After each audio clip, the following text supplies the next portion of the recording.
नमस्कार, मैं अंजलि मिश्रा। स्वागत है आप सभी का द न्यूज में। आपको बता दें कि भारत कनाडा के हर एक एक्शन का कड़ा रिएक्शन जो है देता हुआ नजर आ रहा है। यूं कहिए कि मुंहतोड़ जवाब देता हुआ नजर आ रहा है। इसी बीच एक बड़ी खबर सामने आ रही है। भारत ने कनाडा में रहने वाले भारतीय लोग और भारतीय छात्रों के लिए एक एडवाइजरी जारी की है और ये जवाब है कनाडा के उस एडवाइजरी का जहां पर कनाडा के अंदर उन्होंने जो है उसने एडवाइजरी जारी करके जम्मू कश्मीर जाने से बचने के लिए कनाडा के लोगों को कहा था। नई ट्रैवल एडवाइजरी जो इनके द्वारा जारी की गई थी, जिसके बाद भारत ने मुंहतोड़ जवाब देते हुए एक एडवाइजरी जो है कनाडा में रह रहे भारतीय लोगों के लिए भी जारी कर दी है। यही नहीं, कनाडा में स्थिति को देखते हुए आज जो है प्रधानमंत्री नरेंद्र मोदी से गृह मंत्री अमित शाह, NSA अजीत डोवाल और साथ ही आप कह सकते हैं विदेश मंत्री एस जयशंकर से भी मुलाकात की और बातचीत की है। क्या कुछ अपडेट निकलकर सामने आ रही है, विस्तार से जानेंगे। सबसे पहले बात कर लेते हैं कि क्या एडवाइजरी भारत सरकार द्वारा जारी की गई है और इस एडवाइजरी के अंदर क्या कुछ लिखा गया है। तो कनाडा में रहने वाले लोगों और छात्रों के लिए ये बड़ी खबर है। भारत सरकार ने एडवाइजरी जो है जारी की है। भारत और कनाडा के बिगड़ते संबंधों के बीच एक बड़ी खबर ये जो है सामने आ रही है। भारत सरकार ने कनाडा में रह रहे भारतीय छात्रों और नागरिकों के लिए एडवाइजरी जारी की है। इस एडवाइजरी में कनाडा में रहने वाले सभी भारतीय नागरिकों को सावधान रहने की सलाह जो है दी गई है। भारत सरकार की ओर से यह एडवाइजरी कनाडा में भारत विरोधी गतिविधियों के चलते सलाह दी गई। भारत सरकार ने एडवाइजरी कनाडा में बढ़ती भारत विरोधी गतिविधियों और राजनीतिक रूप से समर्थित घृणा अपराधों और आपराधिक हिंसा को देखते हुए जारी की। इस एडवाइजरी में वहां मौजूद सभी भारतीय नागरिकों और यात्रा पर विचार करने वालों से बेहद सावधानी बरतने का आग्रह किया गया। हाल ही में धमकियों ने विशेष रूप से भारतीय राजनीतिकों और भारतीय समुदाय के खास वर्गों को लक्षित किया गया जो भारत विरोधी एजेंडे का विरोध करते हैं। एडवाइजरी में क्या कुछ सलाह दी गई, तो सरकार की ओर से दी गई एडवाइजरी जो है उसमें कहा गया कि भारतीय समुदाय और छात्र उन जगहों पर जाने से बचे जहां पर पहले हिंसा के मामले हुए हैं। भारतीय हाई कमीशन और दूतावास कनाडाई अथॉरिटी से संपर्क में है ताकि वहां रहने वाले भारतीय समुदाय की सुरक्षा सुनिश्चित हो सके।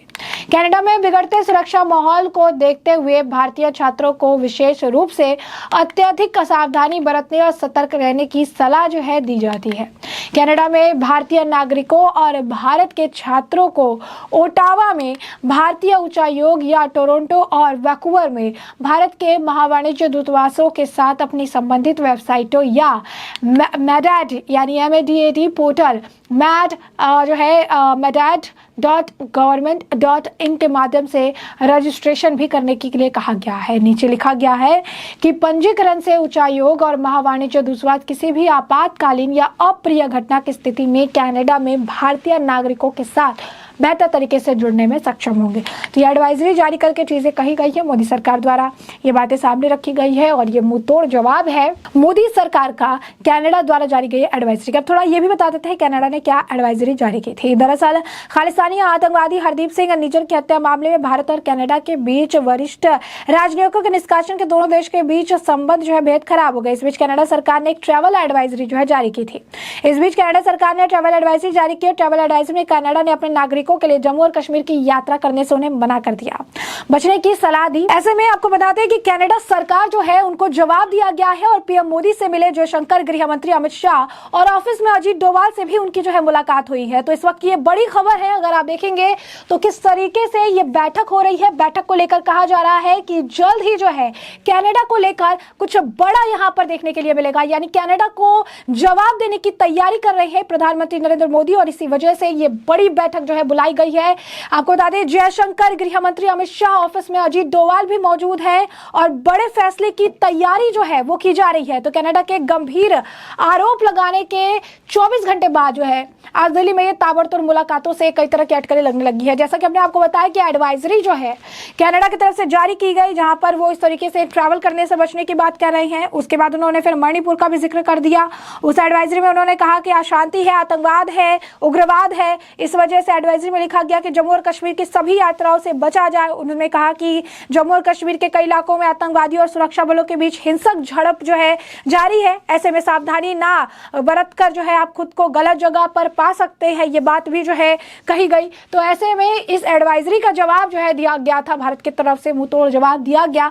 तो वही दूसरी तरफ अगर आप देखेंगे तो यहाँ पर कनाडा ने जिस तरीके के गंभीर आरोप लगाए, उसके 24 घंटे बाद अब दिल्ली में ताबड़तोड़ मुलाकातों की कई तरह की अटकलें लगाई जा रही है।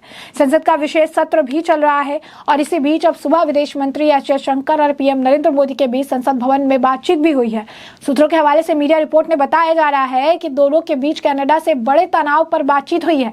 इस मामले में भारत सरकार का अगला कदम क्या होगा, इस पर भी चर्चा हुई। दरअसल कनाडा के पीएम जस्टिन ट्रूडो ने अपनी संसद में खुलेआम आरोप लगाया कि वहां खालिस्तानी आतंकी हरदीप सिंह निज्जर की हत्या में भारत सरकार के एजेंट का हाथ है।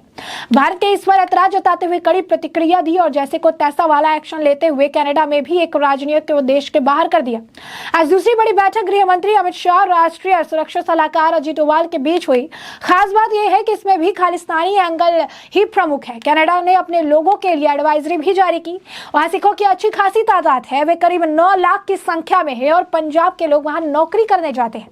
कनाडा की सरकार में भी सिखों का अच्छा खासा प्रभाव है, लेकिन हाल के समय में खालिस्तानी तत्वों की एक्टिविटीज काफी बढ़ी है।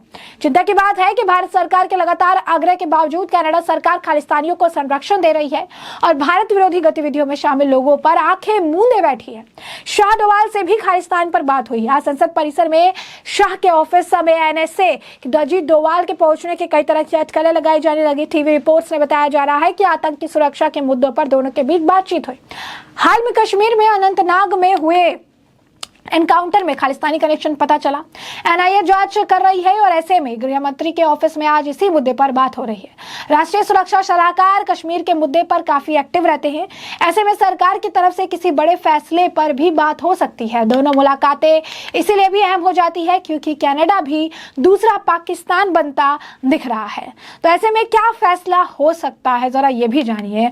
सोशल मीडिया पर चर्चा चल रही है कि कनाडा के लिए भारतीय नागरिक छोड़ने वाले सभी कनाडाई ओसीआई कार्ड धारकों को भारत सस्पेंड कर सकता है। दरअसल ओसीआई भारत की ओवरसीज सिटीजनशिप होती है। यहाँ इमिग्रेंट स्टेटस होता है जो भारतीय मूल के विदेशी नागरिकों को अनिश्चितकालीन के लिए भारत में रहने और काम करने का अधिकार जो है वो देता है। तो ऐसे में अगर आप देखेंगे तो भारत मजबूती से जवाब दे रहा है और कनाडा को लगातार मुंहतोड़ जवाब दिए जा रहे हैं। हर एक एडवाइजरी का, हर एक एक्शन का भारत कड़े तरीके से रिएक्शन दे रहा है। अब इससे अगर आप कहेंगे कनाडा बुरी तरह से हिला पड़ा है। तो ऐसे में हमने आपको जो पूरा मामला है ये बड़ा विस्तार से बताया है कि पूरा मामला क्या है और अब इस मामले पर आपकी भी जो राय हो हमें कमेंट सेक्शन में कमेंट करके जरूर साझा करिएगा। धन्यवाद।